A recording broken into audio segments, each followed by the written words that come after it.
नमस्कार, आप देख रहे हैं हमारी खास पेशकश लीगल हेल्पलाइन और मैं हूं आपके साथ वक्ता दुबे। अपने इस लोकप्रिय कार्यक्रम में हम रोजमर्रा की जिंदगी की समस्याओं से जुड़े कानूनी मसलों पर आपकी शंकाओं का समाधान करते हैं। आज हम सड़क दुर्घटना पीड़ितों के मुआवजे की जानकारी देंगे और इस संबंध में कानूनी प्रावधान भी आपको बताएंगे। सड़क दुर्घटना से होने वाली मौतें और चोटिल होने वालों के लिए कानून में प्रावधान है। अब इसमें और भी बदलाव किए गए हैं। मोटर व्हीकल एक्ट 1988 संशोधित 1944 में सरकार ने बड़ा बदलाव कर दिया है। एक्सीडेंट होने पर मिलने वाले मुआवजे की राशि को सरकार ने बढ़ा दिया है। अब एक्सीडेंट में अगर मौत हो जाती है तो पीड़ित व्यक्ति के परिवार को 5 लाख रुपए का मुआवजा दिया जाएगा। साथ ही छोटी मोटी चोट में जहां पहले 2,500 रुपए मिलते थे, अब इसे 25,000 कर दिया गया है। मोटर व्हीकल एक्ट की धारा 166 और 163 ए के तहत मुआवजा क्लेम किया जा सकता है। केंद्र सरकार ने धारा 163 ए के पुराने प्रावधानों में बदलाव किया है। यह धारा उस मामले में लागू होती है जब मृतक या घायल की आय दस्तावेज पर साबित करना संभव न हो। अब तक इस धारा में प्रस्तुत क्लेम केस में कोर्ट हताहत की अधिकतम आयु 40,000 रुपए वार्षिक मानकर मुआवजे की गणना करती थी, लेकिन अब ऐसा नहीं होगा। संशोधन के बाद मृतक की उम्र का कोई असर मुआवजे की रकम पर नहीं पड़ेगा। दुर्घटना में एक दिन के बच्चे की मौत हुई हो या फिर 70 साल के बुजुर्ग की, परिजन को मुआवजा 5 लाख रुपए ही मिलेगा। वाहन बीमित नहीं हुआ तो क्लेम की रकम वाहन मालिक को देनी होगी। संशोधन के बाद बड़ा बदलाव ये भी हुआ है कि 1 जनवरी 2019 के बाद हर साल मुआवजे की 5 लाख रुपए की रकम में 5% की बढ़ोतरी की जाएगी। तो ये तो थी कुछ बुनियादी जानकारी। सड़क दुर्घटना मुआवजे से जुड़ी कानूनी पहलुओं की ज्यादा जानकारी देंगे हमारे आज के कानूनी विशेषज्ञ अधिवक्ता राजेंद्र साहू जी। राजेंद्र जी, आपका कार्यक्रम में बहुत बहुत स्वागत है। आपको सड़क दुर्घटना के मुआवजे से जुड़ी तमाम कानूनी पहलुओं की जानकारी के लिए अगर आपका कोई भी सवाल है, आप इस मसले से कोई भी सवाल पूछना चाहते हैं तो फोन करके राय ले सकते हैं। फोन लाइंस खुल चुकी हैं। एक बार फिर से आपको विषय की जानकारी दे देते हैं। सड़क दुर्घटना पीड़ितों के मुआवजे पर जानकारी के लिए आप टीवी स्क्रीन पर फ्लैश हो रहे नंबर्स पर कॉल कर सकते हैं और हमारे कानूनी विशेषज्ञ के साथ जुड़कर कानूनी राय मशवरा कर सकते हैं। हमारे नंबर्स हैं 012061279370, 012061279338।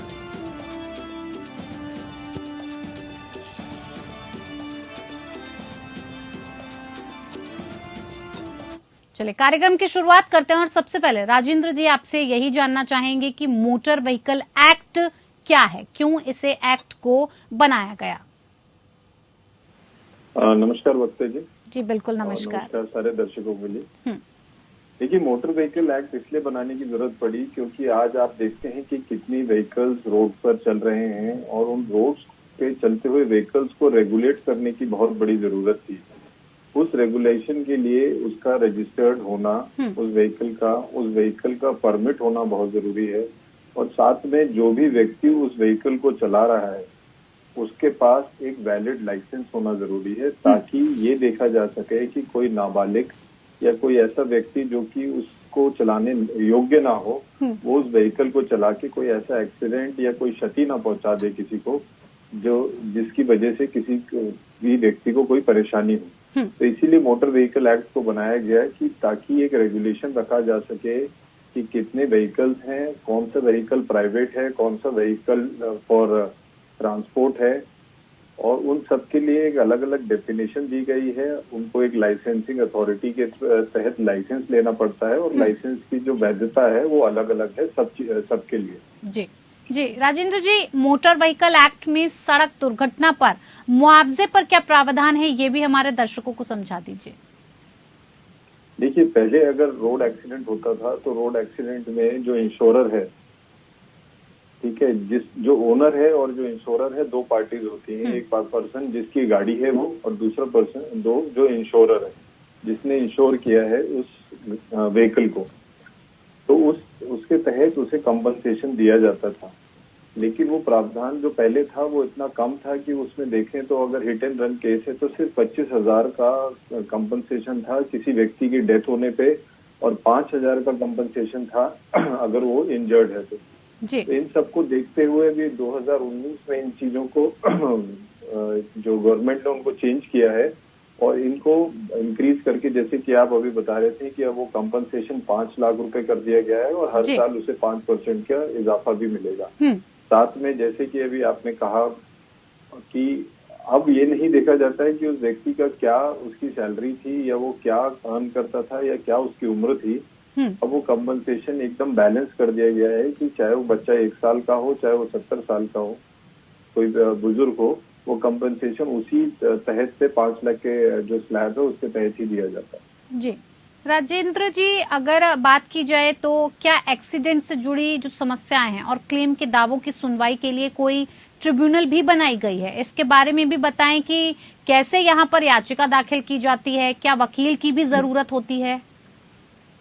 जी, देखिए, अगर आप देखें तो एक ट्रिब्यूनल पूरा का पूरा बनाया गया है इस चीज के लिए कि ताकि ये जो व्यक्ति है, जो भी रोड एक्सीडेंट से क्षति हुई है किसी को, उसके लिए चाहे वो बॉडीली इंजरी हो, चाहे वो व्हीकुलर इंजरी हो, उसके लिए एक कंपनसेशन की बात की जा सके।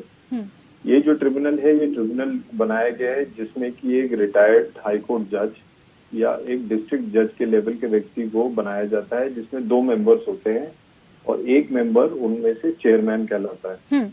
तो ये इस ट्रिब्यूनल का काम ये है कि वो ये देखे कि क्या ये जो भी एक्सीडेंट्स हुए हैं उनमें जो भी कंपनसेशन मिला है या मिलना चाहिए था, चाहे वो ओनर की तरफ से कंपनसेशन मिलना हो, चाहे वो इंश्योरर की तरफ से कंपनसेशन मिलना हो, क्या वो एडिक्वेट कंपनसेशन उसको मिला है जिस व्यक्ति के साथ ये क्षति हुई है।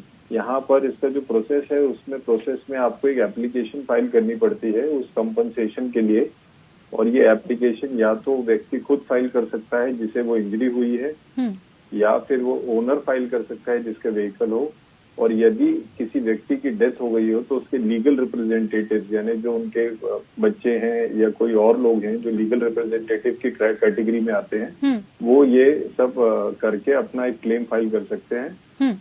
और देखा जाए तो इसमें देखिए, अगर व्यक्ति एजुकेटेड नहीं है तो वो किसी की हेल्प ले सकता है, और इसमें किसी वकील की जरूरत नहीं है। अगर आप चाहें तो वो अपने आप भी कर सकते हैं, और अगर आप चाहें तो किसी भी लॉयर की भी सलाह से इस चीज को कर सकते हैं। जी। राजेंद्र जी, क्लेम ट्रिब्यूनल क्या होता है, इसे थोड़ा अच्छी तरीके से अच्छे शब्दों में हमारे दर्शकों को समझा दीजिए। जी, देखिए, जैसे कि एक कोर्ट होता है वैसे ही एक क्लेम ट्रिब्यूनल होता है, जिसका काम ये है ये देखना है कि कोई भी क्षति होने में या किसी बॉडीली इंजरी में या किसी डेथ में जो कंपनसेशन व्यक्ति को मिलना चाहिए वो उसे मिल पा रहा है कि नहीं। आप ज्यादातर देखें तो आप देखेंगे कि जब भी कोई एक्सीडेंट होता है तो व्यक्ति इंश्योरर के पीछे भागता है कि मुझे पैसे दीजिए, ये इंजरी हुई है या ये डेथ हुई है, लेकिन इंश्योरर कोई ना कोई बहाना लगा के उन चीजों को कैंसिल करवा देता है। इन चीजों पे लगाम रखने के लिए एक ट्रिब्यूनल बनाया गया है जिसमें कि एक रिटायर्ड जज बैठते हैं, और जो कि एक चेयरमैन होते हैं, और एक रिटायर्ड डिस्ट्रिक्ट जज के लेवल का व्यक्ति होता है, जो 2 मेंबर होते हैं। वो ये देखते हैं कि क्या इंश्योरर आपको वो पेमेंट कर रहा है कि नहीं, और जो पेमेंट आपको मिल रही है वो अकॉर्डिंग टू लॉ है कि नहीं, और वो आफ्टर अमेंडमेंट जो भी इंक्रीज हुआ है उसमें कोई कमी तो नहीं है। इन सब चीजों को देखने के लिए एक कानूनी रूप से एक कोर्ट बनाया गया है, जिसे आप ट्रिब्यूनल भी कह सकते हैं। जी। साहू जी, अगर बात की जाए राज्य सरकार की, तो क्या राज्य सरकार का क्लेम ट्रिब्यूनल पर क्या शक्तियां हैं, ये भी आपसे जानना चाहेंगे।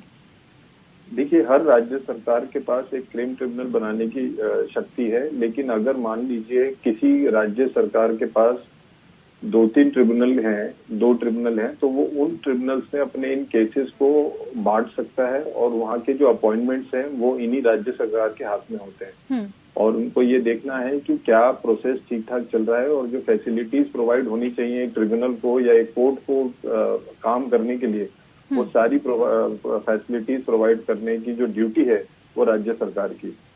जी। साहू जी, क्लेम ट्रिब्यूनल के फैसले के खिलाफ अगर अपील करनी हो, कोई अपील करना चाहता है तो कैसे अपील की जा सकती है?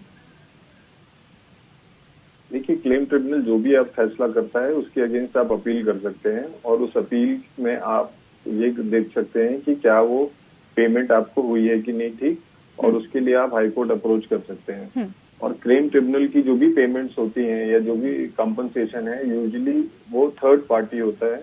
थर्ड पार्टी में इंश्योरर या जो ओनर है उनसे ही ये कंपनसेशन निकाला जाता है या लिया जाता है। अगर इसमें कोई भी कमी है तो उसके लिए आप अपील करके उसे एनहेंस कर सकते हैं, या इंश्योरर को लगता है कि ये पेमेंट जो हुई है गलत है।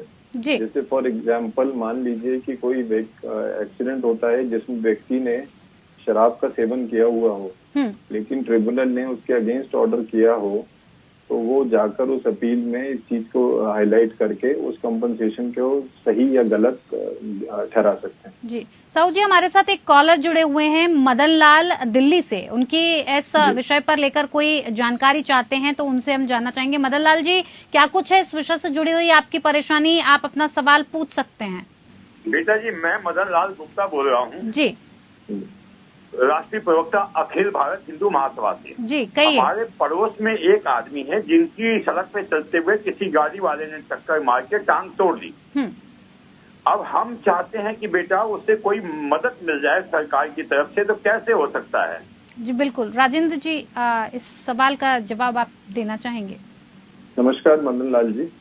मदन लाल जी, देखिए, जो भी एक्सीडेंट होता है, चाहे वो हिट एंड रन केस हो या आपको व्हीकल का नंबर पता हो, अगर मान लीजिए आपको नहीं पता कि किस व्हीकल से उनका एक्सीडेंट हुआ है और ये हिट एंड रन केस है, तो उसके लिए आप अपनी शिकायत दर्ज कर सकते हैं और उस क्लेम के लिए आप ट्रिब्यूनल जाकर उस क्लेम के बारे में आप ये अपील कर सकते हैं।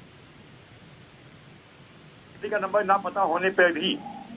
जी हाँ, ये हिट एंड रन का केस है। जिस हिट एंड रन के केस में अगर व्यक्ति को कोई इंजरी हुई हो, उसमें भी आप जा सकते हैं। और साहू जी, नाबालिगों के मामले में क्लेम ट्रिब्यूनल को मुआवजे की राशि पर प्रावधान क्या है? देखिए, नाबालिग के मामले में जो मतलब आप ये पूछना चाहते हैं कि क्लेम ट्रिब्यूनल अगर कोई एक्सीडेंट नाबालिग का होता है या नाबालिग की वजह से एक्सीडेंट होता है? नहीं, जो नाबालिगों का मामला है, अगर उसमें क्लेम ट्रिब्यूनल को मुआवजे की राशि पर बात की जाए तो उसको लेकर क्या कुछ प्रावधान है?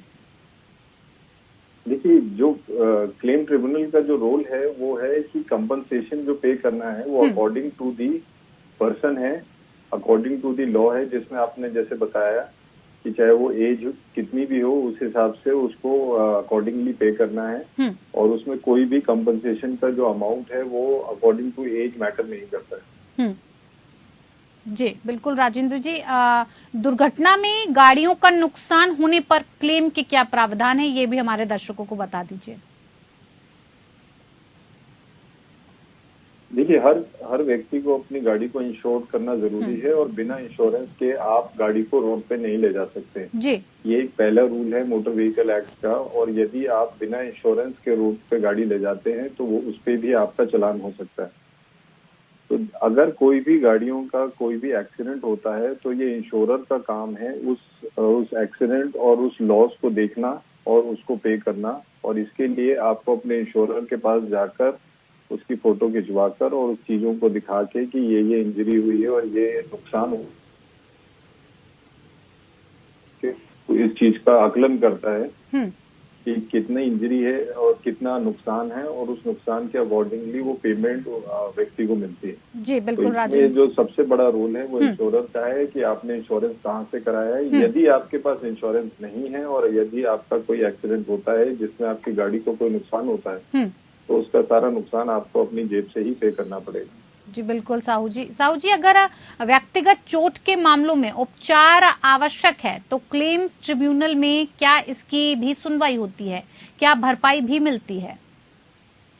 जी बिल्कुल, जैसे अभी जो क्वेश्चन आपने मदन लाल जी का क्वेश्चन था आपने सुना होगा, उसमें अगर कोई भी इंजरी होती है तो ये प्रावधान है कि आप सीधा उसको व्यक्ति को आप ले जा सकते हैं एक्सीडेंटल इंजरी के लिए। जैसे दिल्ली गवर्नमेंट की ये पॉलिसी है कि दिल्ली में अगर कोई भी एक्सीडेंट होता है तो उसका सारी जो पेमेंट है उस एक्सीडेंट की और उस व्यक्ति के इलाज की वो दिल्ली गवर्नमेंट उठाती है। तो उसी तरह यदि आप हॉस्पिटल जाते हैं सीधा और आप बताते हैं कि आपका ये सड़क दुर्घटना में आपका एक्सीडेंट हुआ है और उसके लिए FIR रजिस्टर करने के लिए कंप्लेंट देते हैं, तो जो सारी जो भी अमाउंट आपको आपकी उस पे सर्जरी में आता है या उसमें फर्स्ट एड में आता है वो आपके लिए निःशुल्क रहेगा। जी साहू जी, हमारे साथ एक और कॉलर आदित्य दिल्ली से हमारे साथ जुड़ चुके हैं। आदित्य, क्या कुछ है आपका सवाल इस विषय से जुड़ा हुआ? आप हमारे कानूनी विशेषज्ञ से पूछ सकते हैं।